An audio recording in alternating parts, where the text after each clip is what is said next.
Uwiteka yamvuze ko kizasohora, kandi uko byamera kose yavuze ntibihera, nawe tegereza wihanganye bizasohora.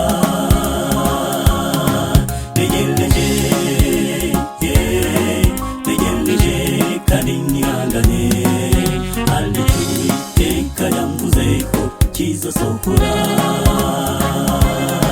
kandi uko byamera kose yavuze ntibihera, nawe tegereza wihanganye bizasohora.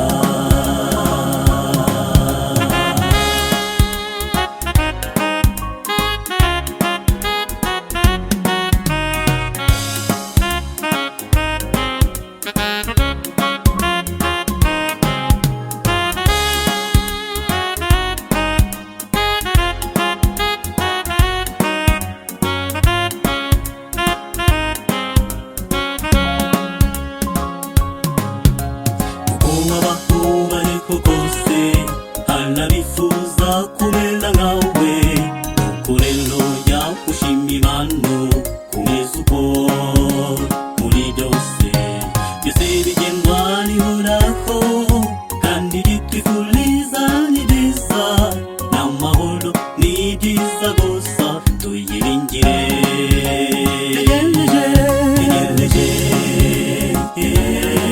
Tegereje kandi nihangane, hari icyo Uwiteka yamvuze ko kizasohora, kandi uko byamera kose yavuze ntibihera, nawe tegereza wihanganye bizasohora.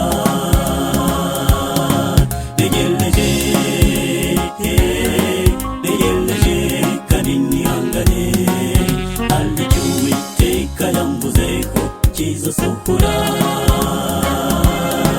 kandi uko byamera kose yavuze ntibihera, nawe tegereza wihanganye bizasohora.